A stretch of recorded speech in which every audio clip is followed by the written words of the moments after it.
Nabi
Muhammad sallallahu alaihi wasallam.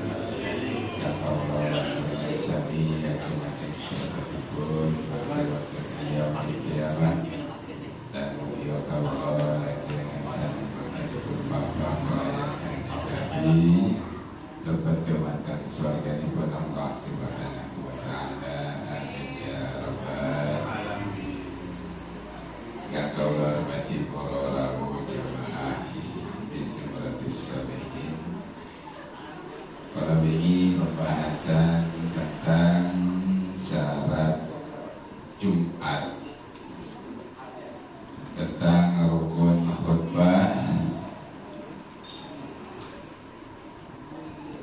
dan sekarang suratul khutbatain.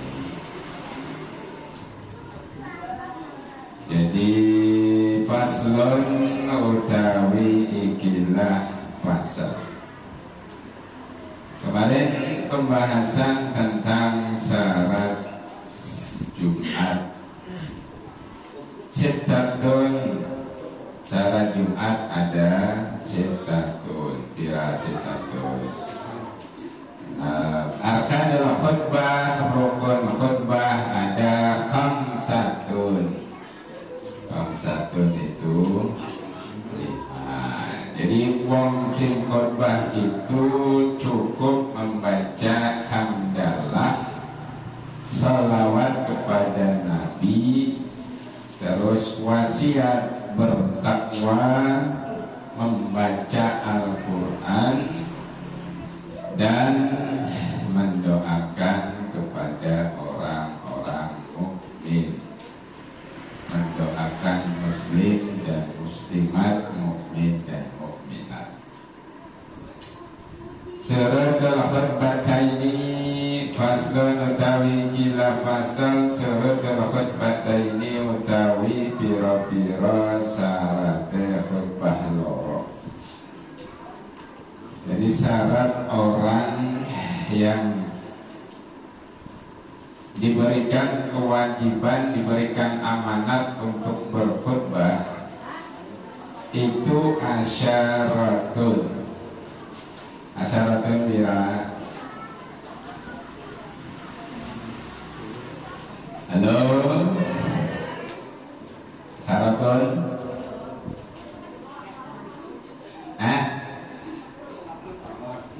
kira jarak syaratun kira jarak asyaratun itu 10. At-taharatu suci iku suci. Suci dari mana? Anil hadasaini, saking hadas loro, al-asghari wal akbari. Suci dari hadas kecil maupun hadas besar.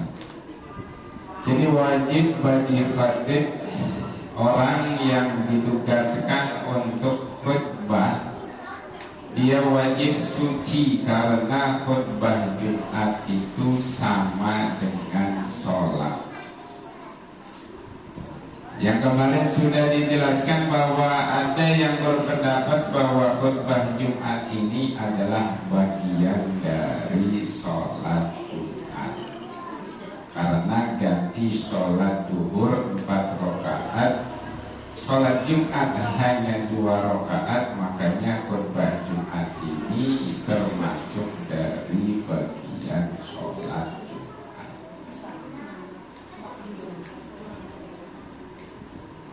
Wajib suci dari hadas kecil dan besar. Hadas kecil biasa kita sudah tahu, sesuatu yang keluar dari jalan depan dan jalan belakang,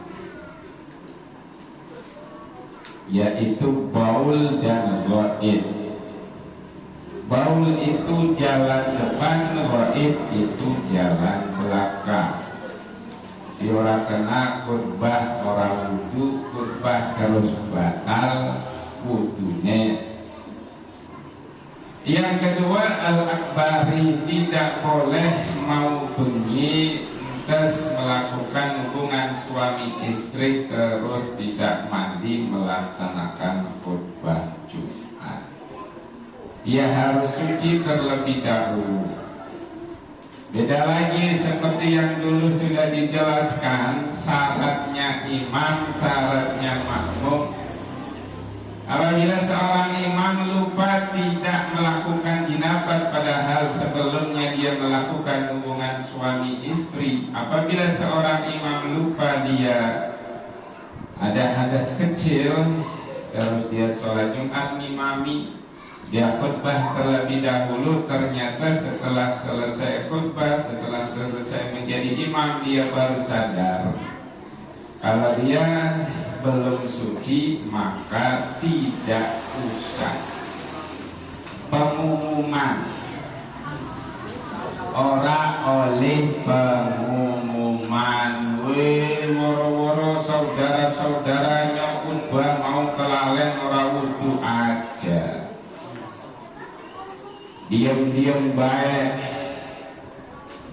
Sampai khutbah biasanya imami. Nah, ini permasalahannya. Kalau imam yang tidak paham ilmu, dia tidak suci terus woro-woro, batal semua sholatnya para jamaah Jumat.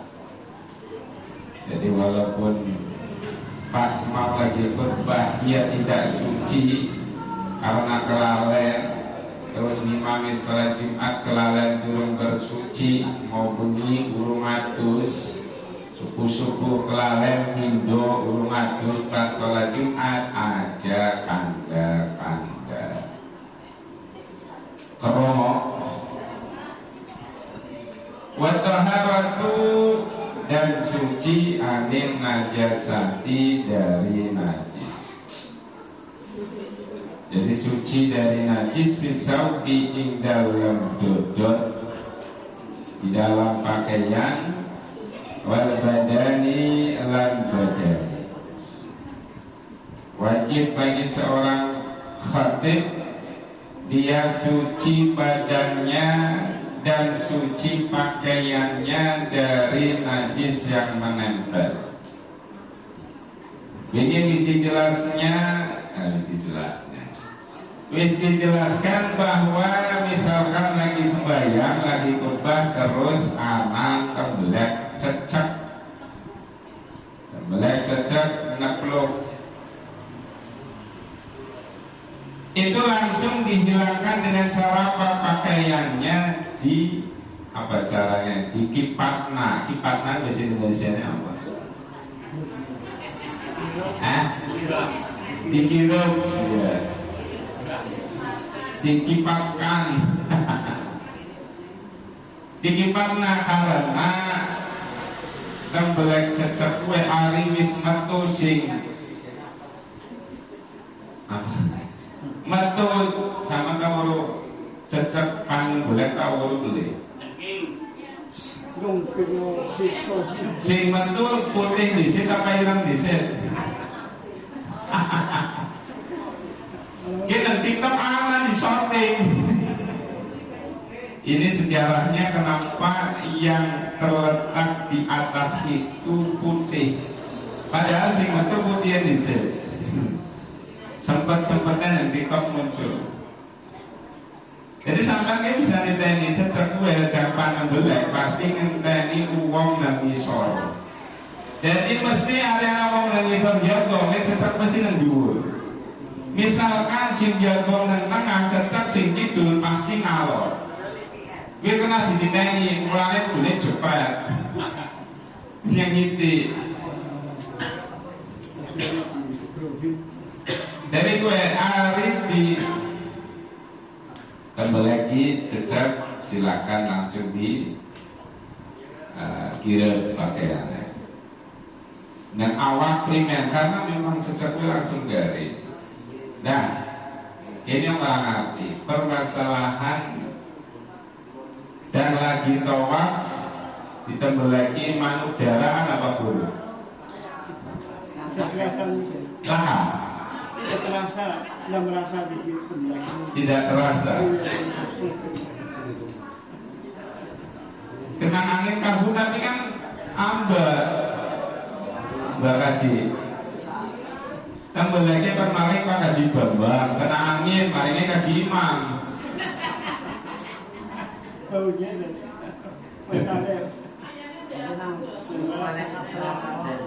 Hah?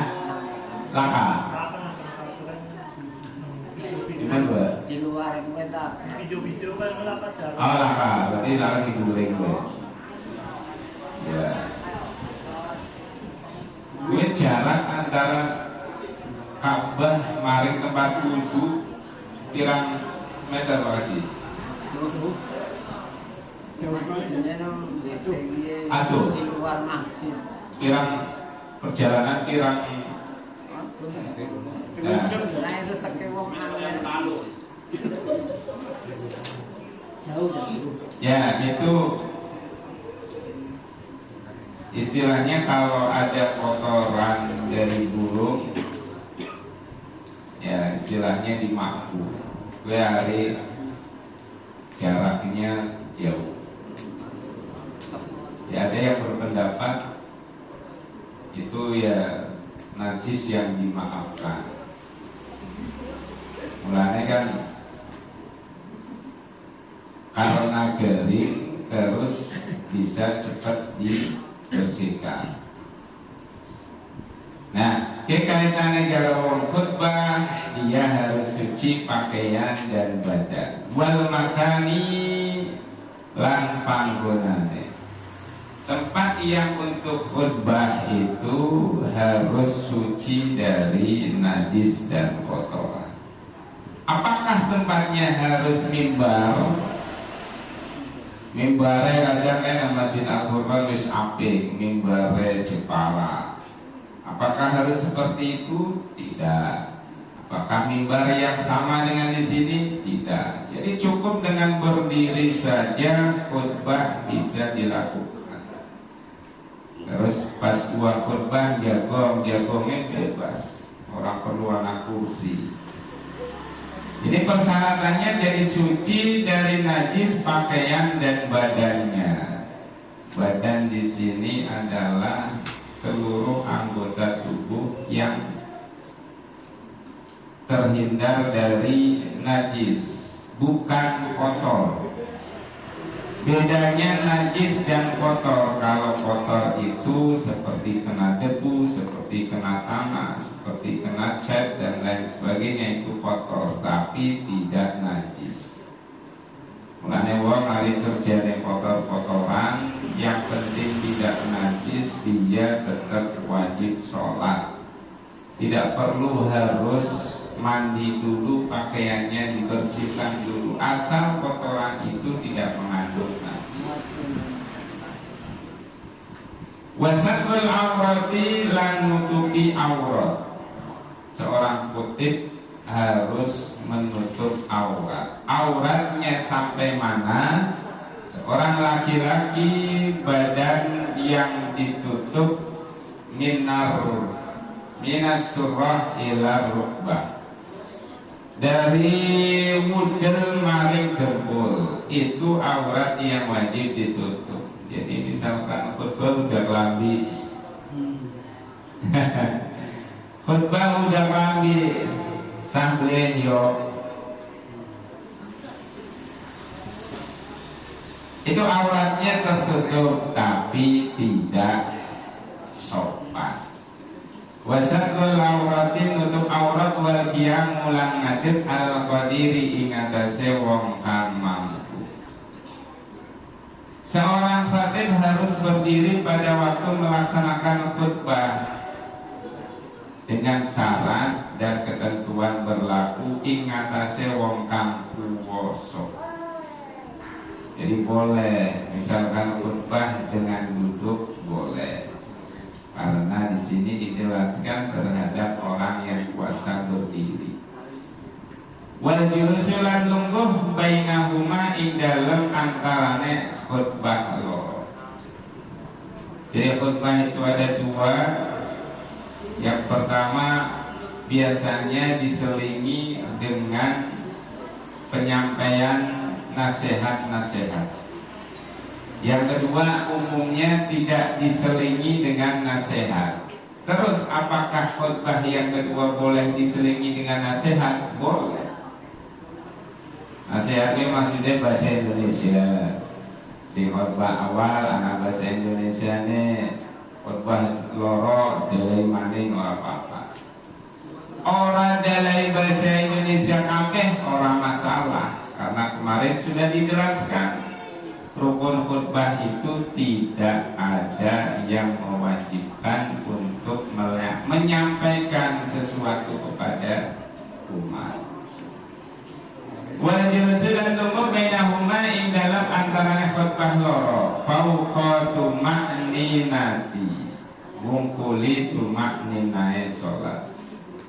Jadi duduknya itu duduk yang lebih dari bacaan satu kali di dalam sujud atau ruku. Tumakninah melebihi itu, makanya di dalam khutbah biasanya diselingi dengan membaca sholawat oleh Bilal. Dan pada waktu duduk di antara dua khutbah itu merupakan waktu yang mustajabah.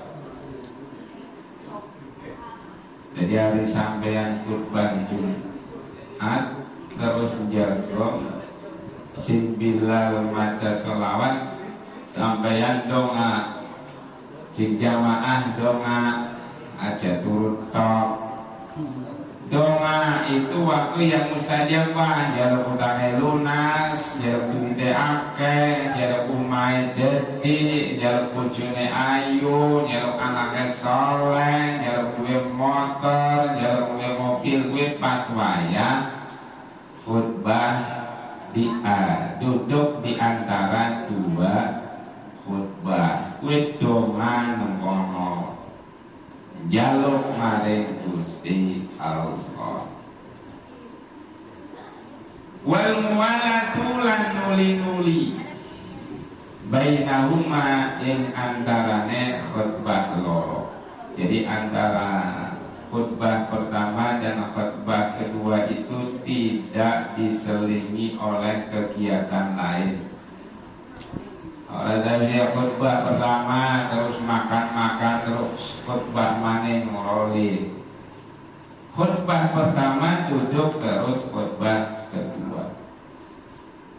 Wa baina sholati lan ing antarane salat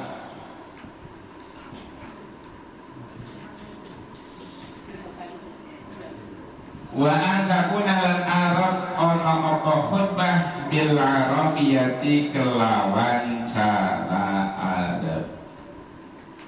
Walane mau rukun khutbah itu harus dengan bahasa Arab.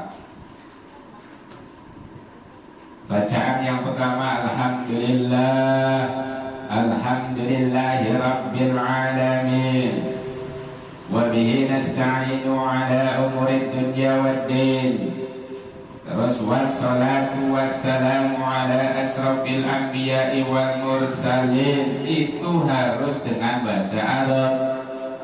Orang kena sawis assalamualaikum warahmatullahi wabarakatuh. Adat sawise kuwi segala puji bagi Allah, Tuhan semesta alam yang menciptakan alam ini. Salawat serta salam semoga tercurahkan kepada Nabi Muhammad SAW ora oleh.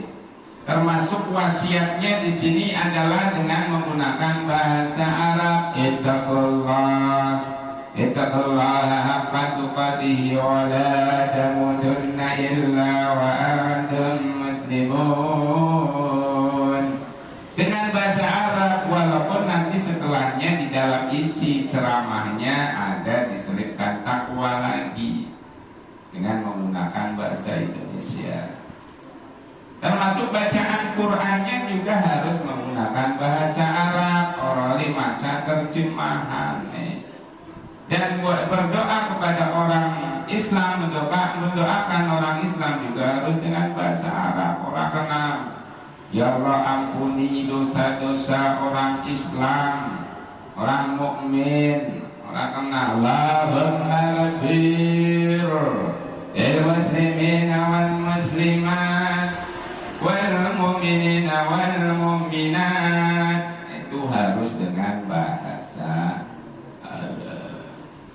Wa ayyasma'huma arba'ina lan Arab ngrungokake ing khutbah loro ing wong 40. Jadi menurut kitab Safinah niki madhab Imam Syafi'i yang mendengarkan khutbah Jumat harus 40 orang. Ya, kemarin sudah dibahas bagaimana orang yang di pedalaman kita sebagai pendatang, musafir, pegawai negeri, tentara, polisi yang ditugaskan di pedalaman, orang Islamnya sedikit tidak sampai 40 terus melaksanakan salat Jumat. Karena Imam Syafi'i mensyaratkan 40, maka yang mendengarkan khutbah juga harus 40.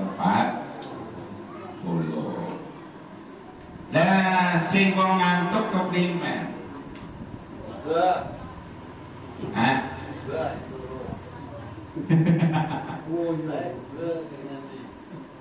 Makanya ada yang mengatakan hari wirid primen. Jadi santri itu pas khutbah Jumat dia sambil pegang tasbih wirid war. Boleh tidak? Boleh. Nah di sini dijelaskan menurut Imam Syafi'i wajib yang mendengarkan 40 orang, tidak boleh tidur, tidak boleh wiridan. Itu ada yang berpendapat demikian. Cuma nanti wiridan kalau mau kena, ya bisa. Kalau kita berpendapat terhadap Imam Malik yang tidak wajib 40. Jadi ini persyaratan yang disyaratkan oleh Imam Syafi'i. Orangnya harus mendengar. Misalkan budak wonge 40 ngepres si budak siji. Ya semuanya ya itu tadi, makanya kita perlu mengaji kitab Madhabul Arba'ah atau Bidayatul Mujtahid. Itu ada beberapa pendapat para imam yang tidak harus 40 orang. Jadi Imam Syafi'i itu berpendapat bahwa 40 orang itu di situ pasti ada satu orang yang kategori waliyum min auliyaillah, kategori wali-walinya Allah. Hanya 40. Kalau kurang dari 40 laka waline. Cuman zaman saiki Masjid Al-Furqan ana wong 100 durung tentu ana waline. Wali kelas dari muda. Kelas wali murid. Wa yasma'huma, dan yang mendengarkan harus 40 orang. Wa angkatuna lan Arab ono apa khutbah kullaha sekabehane khutbah fi waktu zuhri ing dalam waktu zuhur. Jadi khutbah Jumat itu antara jam 12 sampai jam 3. Karena waktu zuhur itu matahari condong ke barat, setelah di atas kepala sampai dengan bayang-bayang sama dengan benda asli. Itu sholat duhur sampai sholat asar. Jadi orang kena sawise khutbah Jumat dan sholat asar orang kena, harus pada waktu duhur. Wes, ada pertanyaan? Oke, monggo Pak Cik. Seperti yang dikatakan peminjak cocok itu putih dulu kalau putih. Ya, tiktok apa sebagai apa itu yang benar menurut kita ya. Di mana Pak? Peminjak cocok itu kemudian dikatakan yang hitam dan putih. Yang dahulu mana dulu? Iya. Cara bukan cara tiktok ya, tapi untuk kita dulu. Kan dari TikTok jangan. Intinya toh yang tahun putih apa yang di situ hanya apa sih Pak? Intermezzo. Tak kaitan karo kitab. Intinya sampai tipe sing dhuwur kuwi wis garing. Jadi setelah nempel di baju harus di direp. Eben hilang, eben orang nempel, karena kalau nempel najis. Tapi ada dikira karena garing pasti mental, orang teles. Hari sing nembel uang itu teles oh. Udah disiram, udah diganti, udah dikubah. Iya pada bagian pertanyaan ayam, hidup di sini apa ayam di sini ini Pak Kudo? Hidupnya aja. Iya. Kan hubungannya dengan sejarah yang ketika Nabi bahkan kan ya dulu kalau seperti yang mandi itu. Oh iya, gue yang ini tahu macam apa kelalen. Terus lagi deh, Iya. ada 40 orang satu masjid ada seorang wali. Itu pendapat dari kitabnya itu mengatakan ada kesimpulan akhir. Itu Di antara misalnya Al-Quran 100 ini juga sungguh-sungguh wali saya kan tahu. barangkali ada walinya. Ada walinya, ini kan tahu. Wali kan tersembunyi gitu. Iya, kenapa ada ini kaitannya dengan 40? Ada permasalahan gini yang tadi saya utarakan. Misalkan kita di pedalaman hanya orang Islam 10, lainnya Kristen misalkan. Itu lebih menitik beratkan kewajiban sholat Jumatnya daripada persyaratan 40-nya. Karena 40 orang ini khilafiyah. Antara ulama 4 mazhab ini khilafiyah, jadi tidak patok bakong harus sholat 40 orang. Tidak boleh meninggalkan sholat Jumat hanya alasan jumlah orang. Di kitab Fathul Mu'in, Syafi'iyah itu orang yang menganut mazhab Syafi'i. Ada Ibnu Hajar Al-Haytami, ada Ibnu Hajar Al-Asqalani, di situ berpendapat bahwa tidak wajib mengkhususkan sholat Jumat dengan 40 orang. Itu yang Syafi'iyah, apalagi pendapat Imam 4 mazhab yang lain. Makanya wajib melakukan sholat Jumat menitik beratkan pada perintah sholat Jumat itu sendiri. Tidak harus 40 orang. Mulanya sholat 10 boleh. Nah kaitannya kenapa tadi ada wali satu, itu kan angan-angannya Imam Syafi'i, bahwa kalau ada 40 diharapkan dan mudah-mudahan ada wali satu. Itu kan zaman dunia. Ada zaman saya Istiqlal udah mesti ya nama wali siji lah mesti. Iya, ya misalkan ada ya bisa juga Pak Haji. Bisa juga nang Al-Qur'an akeh waline. Bisa juga karena apa? Orang yang sering dianiaya oleh istrinya itu kategori mendekati wali karena sengsara. Begitu? Oh iya gitu dong absen ya. Pakai nomor. Ulang-alik sama ulang-alik. Begasi, gedang. Ibu Ratina Amrut. Ibu Syariah. Tahu Siwil. Siapa? Bapak. Oh ya ya. Cukup. Ibu ini pilus. Ibu Sumarti ini apa dia? Lontong. Malam-malam belum cerita. Ini apa? Pokok. Bidun tan.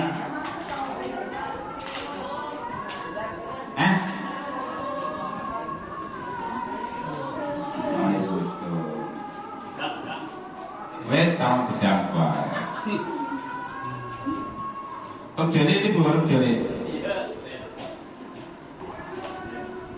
Pak Lebih Nurojik, selamat datang Pak Lebih. Bapak Syekh Muhajir. Terima kasih. Kemudian. Wallahu a'lam bishawab. Subhanakallahumma wa bihamdika asyhadu an la ilaha illa anta astaghfiruka wa atubu ilaik. Allahumma shalli ala sayyidina Muhammad. Allahumma sholli alaihi